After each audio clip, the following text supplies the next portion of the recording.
الحمد لله نحمده ونستعينه ونستغفره ونؤمن به ونتوكل عليه ونعوذ بالله من شرور أنفسنا ومن سيئات أعمالنا من يهده الله فلا مضل له ومن يضلله فلا هادي له ونشهد أن لا إله إلا الله وحده لا شريك له ونشهد أن سيدنا ومولانا محمدا عبده ورسوله أما بعد فقد قال الله تعالى في كلامه المجيد أعوذ بالله من الشيطان الرجيم بسم الله الرحمن الرحيم إنما المؤمنون إخوة فأصلحوا بين أخويكم واتقوا الله لعلكم ترحمون صدق الله العظيم وقال نبينا محمد صلى الله عليه وسلم الدين النصيحة قلنا لمن يا رسول الله قال لله ولكتابه ولرسوله ولأئمة المسلمين وعامتهم أو كما قال عليه الصلاة والسلام۔ محترم حضرات، ابھی جو قرآن کی آیت آپ کے سامنے پیش کی ہے، اللہ تبارک و تعالیٰ نے اس میں ارشاد فرمایا ہے کہ انما المؤمنون اخوہ، کہ تمام مومن جو ہیں ایک دوسرے کے بھائی ہیں۔ ایمان والوں کا جو ہے ایک دوسرے سے بڑا گہرا رشتہ ہے، اگرچہ وہ آپس میں ایک ماں باپ کی اولاد نہ ہوں، سگے بھائی نہ ہوں، گھر کے نہ ہوں، لیکن پھر بھی ان کا مومن ہونے کی حیثیت سے ایک ایسا رشتہ ہے جس کو ہم ایمانی بھائی کہتے ہیں۔ تو دنیا میں بسنے والا ہر مسلمان، چاہے وہ اس ملک میں رہتا ہو یا اس ملک سے دور کہیں بھی کسی بھی دنیا کے کونے میں رہتا ہو، اس کا ایمان والے سے رشتہ ہے، اور اس کی تکلیف ہماری تکلیف ہے، اس کی پریشانی ہماری پریشانی ہے، اس کی خوشی ہماری خوشی ہے۔ یہی مطلب ہوتا ہے بھائی ہونے کا، کہ بھائی اگر واقعی بھائی ہے تو وہ اپنے بھائی کے لیے اس کی تکلیف میں پریشان ہوتا ہے، اس کی خوشی میں اس کو خوشی ہوتی ہے، تو یہ چیز اس کے اندر پائی جاتی ہے۔ اسی لیے قرآن نے رشتہ جوڑا کہ انما المؤمنون اخوہ، کہ سارے انسان جو ایمان والے ہیں وہ ایک دوسرے کے بھائی ہیں۔ جیسے گھر میں بھائی ہوتا ہے، رشتہ دار ہوتا ہے، اس سے تعلق ہوتا ہے، اس سے محبت ہوتی ہے، اس کے لیے انسان سب کچھ کرنے کو تیار ہوتا ہے، ایسے ہی جو ہے سارے ایمان والے ایک دوسرے کے بھائی ہیں۔ فرمایا کہ فَأَصْلِحُوا بَيْنَ أَخَوَيْكُمْ، اگر کوئی بات ہو جائے بھائیوں میں، کسی طرح کا مسئلہ ہو جائے، تنازع ہو جائے، کوئی مسئلہ پیش آ جائے، تو فرمایا کہ اصلاح کر دو، صلح کرا دو، اچھی طرح سے اس میں جو ہے ایسا کام کر دو کہ بات بن جائے، ایک دوسرے کی خیر خواہی، ایک دوسرے کی محبت اور ایک دوسرے کے لیے لگاؤ پیدا ہو جائے، اس کی کوشش کرو۔ اور فرمایا کہ واتقوا اللہ، اللہ سے ڈرتے رہو، لعلکم ترحمون، تاکہ تم پر رحم کیا جائے۔ اور اللہ کے نبی صلی اللہ علیہ وسلم نے فرمایا کہ الدین النصیحہ، دین نام ہے خیر خواہی کا۔ فرمایا کہ الدین النصیحہ، 3 مرتبہ فرمایا کہ دین نام ہے کس چیز کا؟ خیر خواہی کا۔ خیر تو جانتے ہی ہیں آپ، سبھی جانتے ہیں، خیر کہتے ہیں بھلائی کو، اچھائی کو، اور خواہی کے معنی آتے ہیں چاہنا، فارسی کا لفظ ہے۔ تو خیر خواہی مطلب بھلائی چاہنا۔ تو مراد یہ ہے کہ ہمارا جو دین ہے، الدین النصیحہ، دین اسلام نام ہے خیر خواہی کا، دوسرے کی بھلائی چاہنے کا نام ہے۔ تو صحابہ نے عرض کیا کہ اللہ علیہ وسلم کس کے لیے خیر خواہی؟ پوچھا کہ لمن یا رسول اللہ، اے اللہ کے وسلم یہ خیر خواہی کس کے لیے؟ تو فرمایا آپ نے کہ للہ ولکتابہ ولرسولہ ولأئمۃ المسلمین وعامتہم، فرمایا کہ سب کے لیے خیر خواہی۔ دین نام ہے خیر خواہی کا، تو اللہ کے لیے بھی خیر خواہی۔ اب اللہ کے لیے خیر خواہی کیا ہوگی؟ اللہ کی ذات تو بے نیاز ہے، نہ اسے ہماری عبادت کی ضرورت ہے، نہ اسے ہماری تعداد سے کوئی فرق پڑتا ہے، نہ اسے ہمارے کسی مدد کی ضرورت ہے، تو اس کے ساتھ خیر خواہی کیا ہے؟ تو علماء نے فرمایا کہ اس کے ساتھ خیر خواہی کا مطلب یہ ہے کہ اس کی بندگی کی جائے، اور جو اس کی بندگی کا حق ہے وہ ادا کیا جائے۔ یعنی ایک تو اللہ کے ساتھ جو ہمارا عقیدہ ہونا چاہیے وہ عقیدہ درست ہو، سب سے بنیادی چیز خیر خواہی میں، کہ ہم اللہ کے ساتھ خیر خواہی کا مطلب یہ ہے کہ ہم اللہ کو ویسا ہی مانیں جیسا کہ اس کو ماننا چاہیے۔ ورنہ دنیا میں سارے مذہب کے لوگ جو ہے وہ خدا کو مانتے ہیں، بس ماننے کا طریقہ الگ ہے ان کی، مانتے سب ہیں، کوئی اس کو ایشور کے نام سے مانتا ہے، کوئی گاڈ کے نام سے مانتا ہے، کوئی اس کو بھگوان کے نام سے مانتا ہے، لیکن جس سے پوچھو گے وہ اوپر ہی انگلی اٹھائے گا، اصل اسی کو مانتا ہے۔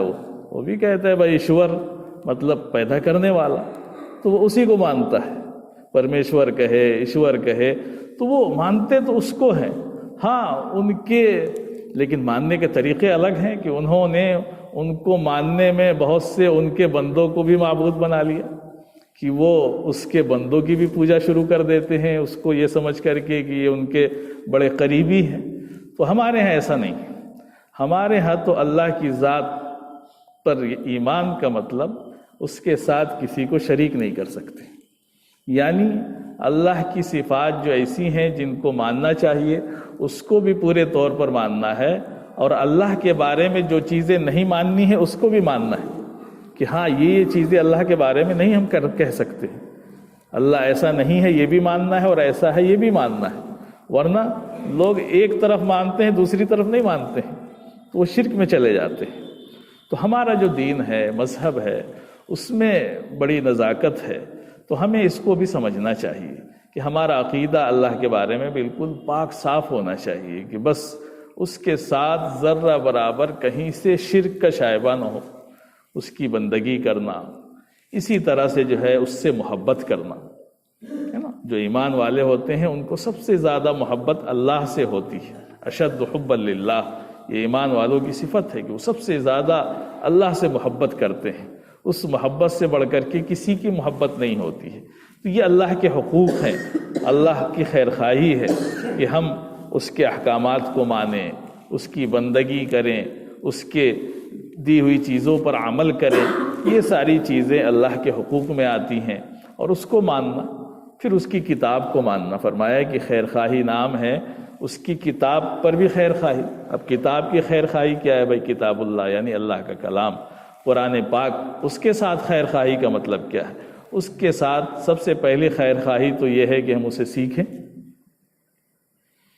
سب سے پہلا کام جو ہوتا ہے قرآن کو، اس کو سیکھنا، کہ ہم اس کو سیکھیں، پھر اس کو پڑھیں۔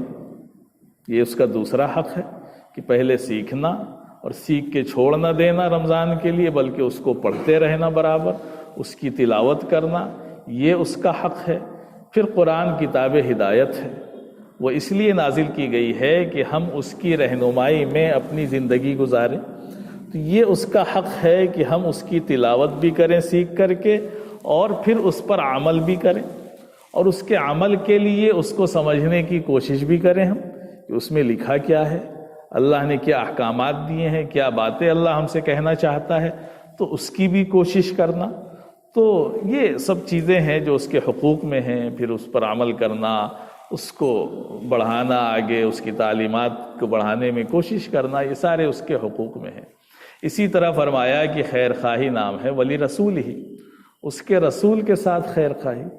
رسول کی خیر خواہی کیا ہے؟ وہ بھی ظاہر ہے کہ پہلی چیز تو یہ ہے کہ اس پر ایمان لانا، اللہ کے رسول صلی اللہ علیہ وسلم پر، آپ کی رسالت پر، آپ کے رسول ہونے پر ایمان لانا، آپ سے محبت کرنا، آپ کی لائی ہوئی شریعت پر عمل کرنا، آپ کے احکامات کی اطاعت کرنا، آپ کی سنتوں پر عمل کرنا، جو باتیں آپ نے بتائی ہیں ان کو اپنی زندگی میں شامل کرنا، اور ساتھ ساتھ آپ کی تعلیمات کی نشر و اشاعت کرنا، اس کو آگے بڑھانا، یہ اللہ کے رسول صلی اللہ علیہ وسلم کے حقوق ہیں، آپ کے ساتھ خیر خواہی ہے۔ اور آگے فرمایا، چوتھی بات فرمائی کہ ولی ائمۃ المسلمین، اور دین نام ہے مسلمان جو پیشوا ہیں، یعنی جو حاکم ہیں، خلیفہ ہیں، جو حکومت کے لوگ ہیں، ان کے ساتھ خیر خواہی کرنا۔ اب ان کے ساتھ خیر خواہی کیا ہے بھائی؟ ان کے ساتھ خیر خواہی کا معاملہ یہ ہے کہ جہاں خلیفہ ہیں، مسلمان حکومت ہے، تو اگر وہ نیک ہیں، اچھے ہیں، ان کی اطاعت کرنا، یہ سب سے پہلی بنیادی چیز ہے کہ ان کی باتوں کو ماننا۔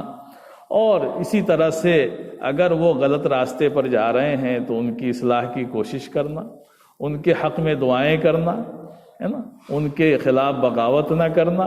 اس طرح کی جو چیزیں ہیں کہ ان کے ساتھ خیر خواہی کا مطلب یہ نہیں کہ ہم ان کے خلاف بغاوت کر دیں، نہیں، اللہ کے وسلم نے اس سے بھی منع فرمایا کہ نہیں، مسلمان کو کسی بھی بڑے اور بادشاہ یا کوئی عہدے پر ہے تو برسر عام اس کی سرزنش بھی نہ کی جائے۔ کوئی اگر اس سے بات بھی کہنی ہو تو اس کو اکیلے میں کہا جائے اور اس کی اصلاح کی کوشش کی جائے۔ تو یہ اس کے ساتھ خیر خواہی کا معاملہ ہے کہ جو مسلمان ائمہ ہیں، پیشوا ہیں، جو حکومت کے لوگ ہیں، ان کے ساتھ بھی ایمان والوں کے اندر خیر خواہی کا جذبہ ہونا چاہیے کہ اگر وہ غلط ہیں تو ان کی اصلاح کی فکر ہو، جتنی کوشش ہو سکتی ہو وہ کوشش ہو، ان کے حق میں دعائیں ہوں، اور جو بھی تدبیریں ہو سکتی ہیں ان کاموں کو کرنا، یہ ان کے ساتھ خیر خواہی ہے۔ اور ان کی اطاعت کرنا، ان کی بات کو ماننا، ان کے صحیح کاموں میں ان کی خوب مدد کرنا، یہ ساری جو چیزیں ہیں یہ ان کے ساتھ خیر خواہی ہے۔ پھر آخر میں فرمایا کہ وعامتہم، عام مسلمانوں کے ساتھ خیر خواہی۔ تو یہ ہمارے دین کی بنیادی تعلیم ہے کہ عام مسلمانوں کے ساتھ خیر خواہی۔ اس کا دائرہ بڑا وسیع ہے بھائی، عام مسلمانوں کے ساتھ خیر خواہی یعنی ہر چیز میں ہمارے اندر، ایک ایمان والے کے اندر دوسرے ایمان والے کے لیے خیر کا ہی جذبہ ہونا چاہیے، اب وہ کسی طور پر بھی ہو، کسی بھی میدان میں ہو۔ تو اسی لیے بہت سی حدیثیں ہیں، اللہ کے وسلم نے فرمایا حدیث میں کہ ایمان والا وہ ہے جو اپنے بھائی کے لیے وہی پسند کرتا ہے جو اپنے لیے پسند کرتا ہے، اور اپنے بھائی کے لیے وہی ناپسند کرتا ہے جو اپنے لیے ناپسند کرتا ہے۔ تو اگر ہمارے اندر خیر خواہی کا جذبہ ہے تو ہم ہر کام میں یہ دیکھیں گے کہ اگر یہاں ہم ہوتے تو کیا ہوتا۔ اپنے بھائی کو اپنی جگہ رکھ کر کے دیکھیں کہ اگر اس جگہ ہم ہوتے تو ہم کیا کرتے، تو جو کرتے وہ اپنے بھائی کے لیے کریے آپ۔ تو جب ہم اپنے بھائی کی جگہ اپنے کو رکھیں گے تو دیکھیں گے کہ ہمارے جو سماج میں، معاشرے میں بڑی برائیاں پیدا ہو گئی ہیں، اور اللہ کے وسلم کی تعلیمات اور ہمارے دین کی تعلیمات تو بالکل واضح ہیں۔ آپ دیکھیں گے کہ یہاں تک فرمایا کہ اگر کوئی تمہارا خادم ہے، نوکر ہے، تمہارے لیے کھانا بنا کر کے لایا ہے تو اس کو اپنے ساتھ بیٹھا کے کھلا لو، اگر کھانا کم ہے تو تھوڑا ہی اس کو دے دو۔ لیکن کہاں تک اللہ کے وسلم نے یہ باتیں فرمائی کہ جذبہ خیر خواہی کا ہو، اچھا جذبہ ہو، چاہے وہ کوئی بھی ہو۔ تو ہمارے اندر جو ہے اچھے جذبات ہونے چاہیے۔ آج ہمارے معاشرے میں کیا ہے کہ ہم ایک دوسرے کے خلاف بغض، عداوت، نفرتیں دلوں میں رکھتے ہیں۔ گھروں میں اس طرح کی چیزیں پائی جاتی ہیں کہ ایک دوسرے سے بغض، تو یہ جو ہے اس حدیث کے خلاف ہو جاتا ہے۔ یہ حدیث تو کہتی ہے کہ دین نام ہے سراسر خیر خواہی کا، اور ہم بدخواہی کرتے ہیں، یعنی برا چاہتے ہیں اپنے بھائی کا۔ کوئی ترقی کرے گا تو تکلیف، کوئی آگے بڑھے گا تو تکلیف، کسی کے پاس مال زیادہ ہو جائے تو تکلیف، ہر چیز میں ہمیں تکلیف ہوتی ہے۔ حالانکہ اگر واقعی ہم ایمان والے ہوتے، صحیح جذبہ ہوتا، تو ہم ترقی کرتے تو دوسرے کو خوشی ہوتی، دوسرا ترقی کرتا تو ہمیں خوشی ہوتی کہ جو بھی ترقی کر رہا ہے تو ہمارا بھائی وہ آگے بڑھ رہا ہے، اور آگے بڑھنے والے کے اندر دوسرے کو آگے بڑھانے کا جذبہ کہ یہ بھی تو ہمارا بھائی ہے، یہ کمزور ہے، یہ کیوں پیچھے رہ جائے، اس کی بھی مدد کرو، یہ بھی آگے بڑھ جائے۔ تو یہ دین کی بنیادی چیزیں ہیں کہ خیر خواہی کا جذبہ، اچھا جذبہ، ہمارے دلوں میں بغض نہ ہو، عداوت نہ ہو، اور یہ تو بڑی خراب چیز ہے۔ اسی لیے اللہ کے وسلم نے اس کے بارے میں فرمایا کہ یہ حرام ہے۔ ایک ایمان والے کا اپنے بھائی اور دوسرے ایمان والے کے خلاف دل میں بغض رکھنا، عقیدہ رکھنا، یہ حرام ہے، گناہ کبیرہ ہے، جائز نہیں ہے۔ حالانکہ ہم سے ہوتا ہے، نہیں ہو پاتا ہے، لیکن کوشش تو کرنی چاہیے۔ کوشش بھی تو ایک دین کا بڑا اہم حصہ ہے نا۔ تو غلط جذبات، نگیٹیو، منفی جذبات دلوں میں پیدا ہوتے ہیں، لیکن اس کو دور کرنے کی ہمیں کوشش کرنی چاہیے۔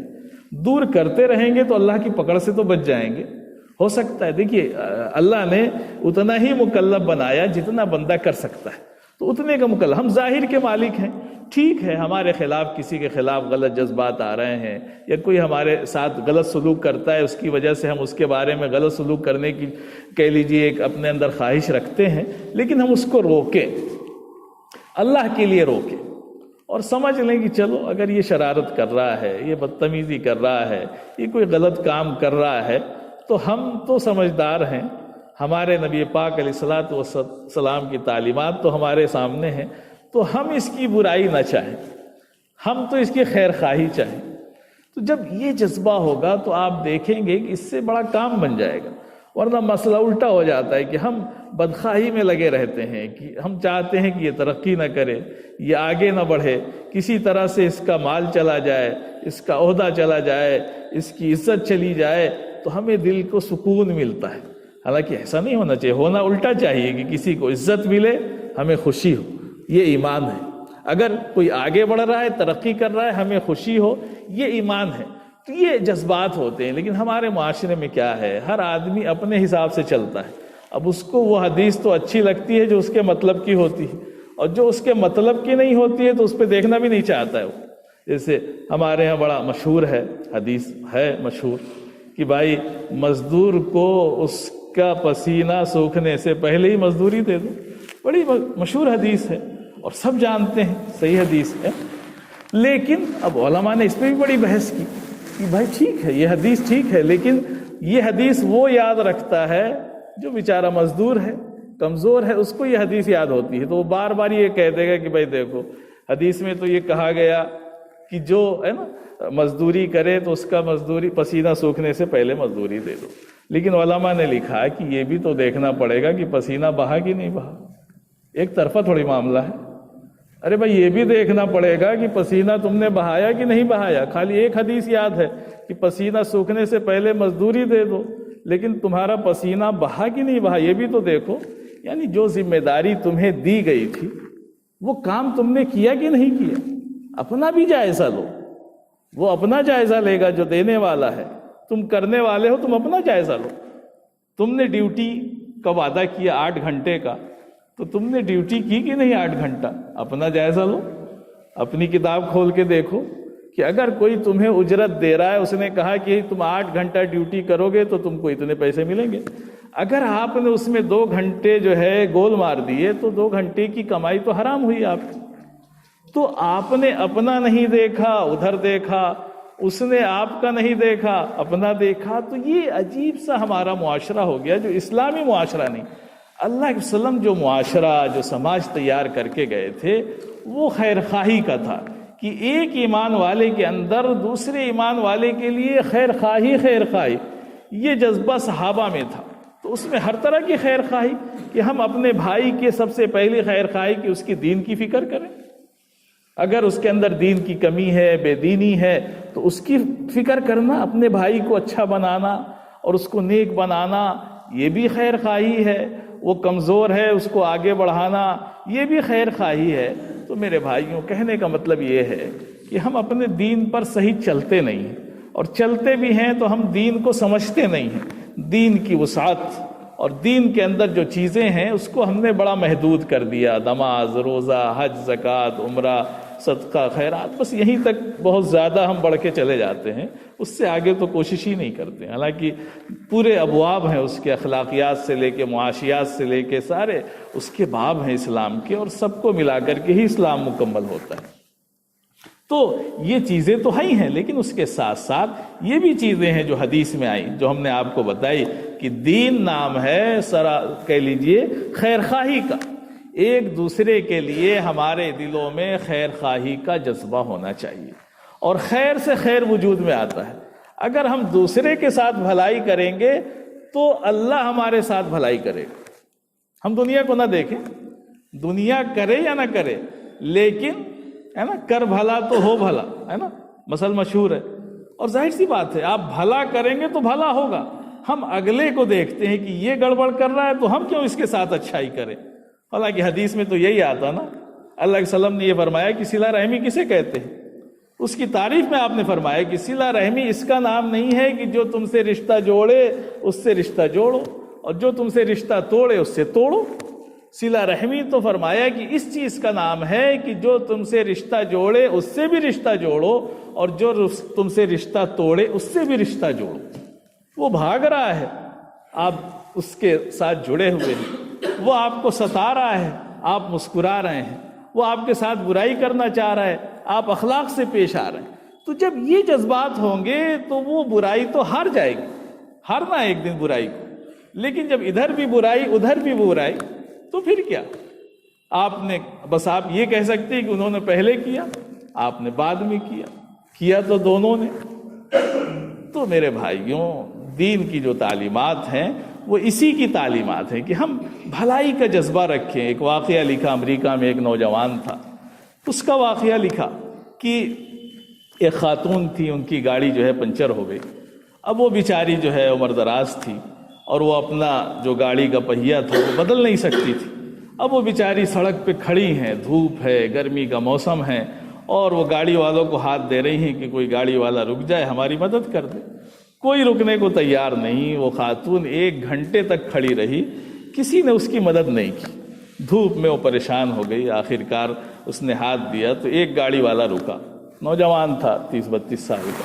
اس نے گاڑی روک دی اور اس نے پوچھا کیا بات ہے، تو بتایا کہ اسی بات ہے، ہماری گاڑی پنچر ہو گئی ہے اور کوئی مدد کرنے والا نہیں ہے، ہم سے ہو نہیں پائے گا یہ کام۔ تو اس نے کہا اچھی بات ہے۔ تو وہ بیچارہ رکا، گاڑی کھڑی کی اس نے کنارے، اور مدد کے لیے وہ تیار ہو گیا۔ پھر اس نے دیکھا کہ یہ خاتون بیچاری 1 گھنٹے سے دھوپ میں کھڑی تھی، بالکل پسینے سے چرابور تھی، چہرہ اس کا لال ہو گیا تھا۔ تو اس نے کہا کہ اماں جان آپ جائیے، ہماری گاڑی میں بیٹھیے، اے سی چل رہی ہے، آپ وہاں بیٹھ جائیے سامنے سیٹ پہ، ہم آپ کا کام کر دیتے۔ تو اس نوجوان نے جو ہے محنت کی، اس کا پہیہ بدلا، سارا کام کیا، تکلیف برداشت کی۔ وہ بیچاری عورت دیکھ رہی تھی تو اس کو بڑا رشک آیا اس نوجوان پہ۔ اس نے کہا کتنے لوگوں کو ہاتھ دیا، رکے نہیں، اور یہ رکا، اس نے اتنی مدد کی ہماری۔ اور اس کے بعد جو ہے اس کے دل میں خیال آیا، بہت پیسے والی تھی، تو اس نے سوچا کہ جب یہ کام کر لے گا تو جاتے وقت جو ہے اس کو $200-400 دے دیں گے ہدیے کے طور پہ۔ بہرحال اس کے دل میں آیا۔ اب وہ جب کام کر کے نوجوان آ گیا تو اس نے کہا کہ جائیے، اب آپ کی گاڑی ٹھیک ہو گئی ہے، آپ چلی جائیے۔ تو اس نے نکال کے ہدیہ دینا چاہا، تو اس وہ جو نوجوان تھا اس نے ہدیہ نہیں لیا، کہا کہ نہیں، یہ کام ہم نے اس لیے نہیں کیا تھا، بلکہ اس نے اپنی زبان میں انگریزی میں یہ بات کہی کہ یہ جو ہے ہماری ذمہ داری ہے، دوسروں کی مدد کرنا، دوسروں کا تعاون کرنا، یہ ہماری ذمہ داری ہے، اور ایسا کر کے ہمیں بڑی خوشی ہوتی ہے۔ اس نے یہ جملہ کہا اور وہ نوجوان چلا گیا، نہیں لیا اس نے۔ بہرحال اس خاتون کو اور بڑا رشک آیا، اور وہ بار بار اسی کے جملوں کو سوچ رہی تھی کہ یہ نوجوان کیا کہہ کے چلا گیا، ہم کیسی زندگی گزار رہے ہیں، اور اس نے جو ہے کیا بات کہی اس زمانے میں۔ بہرحال وہ چلا گیا۔ پھر یہ خاتون گئی، اس کو بھوک بھی لگ گئی تھی، شہر سے باہر جا کر کے کہیں گاڑی روکی، ریسٹورنٹ میں گئی، اور اس کے دماغ میں وہی جملہ گھوم رہا تھا۔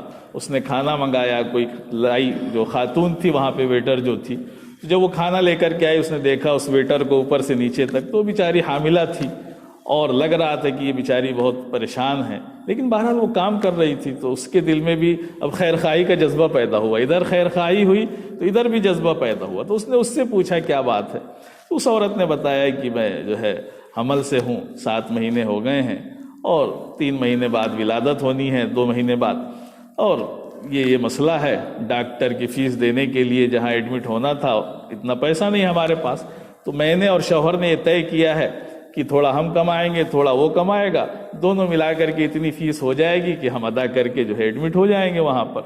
تو اس خاتون نے جب سنا تو اس کے دل میں یہ جذبہ پیدا ہوا کہ ہمارے پاس اتنا پیسہ ہے۔ وہ ریٹائر ہو گئی تھی، اس کی پینشن کے بھی بہت پیسے جمع تھے، تو اس نے کہا کہ کیوں نہ اس کی مدد کر دیں۔ تو اس نے پوچھا اس سے کہ کتنی فیس ہے، تو اس نے بتایا کہ $5000 وہاں ایڈمٹ ہونے کے ہیں۔ تو اس کے دل میں جذبہ پیدا ہوا، اس نے چیک کاٹا، دھیرے سے جو ہے اس کو لفافے میں رکھا، اور جب وہ خاتون آئی کھانا لے کر کے تو اس کو ٹپس کے طور پہ پکڑا دیا، کہا کہ ایسا کرو، اس کو لے جاؤ، ابھی مت کھولنا، گھر لے جا کر کے کھولنا۔ تو اس نے $5000 اس پہ لکھ کے اس کو چیک کاٹ کے دے دیا۔ اب وہ بیچاری گھر گئی، اس کا شوہر بھی آیا، یہ بھی گیا، ملاقات ہوئی، اور اپنا بات چیت ہوئی، تو پھر اس نے بتایا کہ آج ایک خاتون ملی تھی، اس نے کچھ ٹپس دی ہے، ہدیہ دیا ہے، کھول کے دیکھتے ہیں۔ تو دیکھا تو اس میں $5000 یعنی جو اس کی پوری فیس تھی اسپتال کی وہ اس نے ادا کر دی، اور ساتھ ساتھ نیچے پرچی بھی ایک لگی ہوئی تھی، اس پرچی پر وہی جملہ لکھا ہوا تھا جو اس نوجوان نے جاتے وقت کہا تھا، تو وہ اس نے لکھ دیا تھا تاکہ یہ جملہ آگے بڑھے اور لوگ دوسرے کی مدد کریں۔ تو اب اتفاق دیکھیے اللہ کی طرف سے کہ وہ وہی نوجوان تھا جس نے اس عورت کی مدد کی تھی، یہ اسی کی بیوی تھی۔ جب اس نے وہ جملہ دیکھا تو یہ سمجھ گیا کہ وہی خاتون تھی جس سے میری ملاقات ہوئی تھی راستے میں۔ تو ریٹرن گفٹ اللہ نے جو ہے ادھر اس نے اس کی مدد کی، اور کہاں سے گھما کر کے اللہ نے اس کی مدد کی۔ تو اللہ تو مدد کرتا ہے، وہ ہمیں نظر نہیں آتی ہے، لیکن ہم دوسروں کے ساتھ بھلائی کریں گے، اچھائی کریں گے، تو اللہ کی طرف سے گھوم کر کے وہ ہمیں بھلائی کا بدلہ ملنا ہی ملنا ہے۔ تو ہم کیوں کسی کا غلط سوچیں، کسی کو نقصان پہنچانے کی کوشش کریں، کسی کی بدخواہی کریں؟ یہ تو ہمارے دین میں ہے ہی نہیں۔ الدین والنصیحہ، الدین والنصیحہ 3 بار فرمایا کہ دین نام ہے خیر خواہی کا۔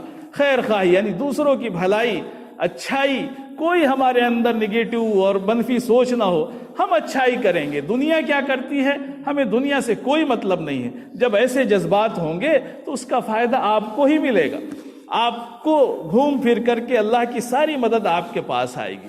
تو میرے عزیز بھائیوں، یہ چھوٹی چھوٹی چیزیں ہوتی ہیں جو زندگی میں بڑے کام کی ہوتی ہیں۔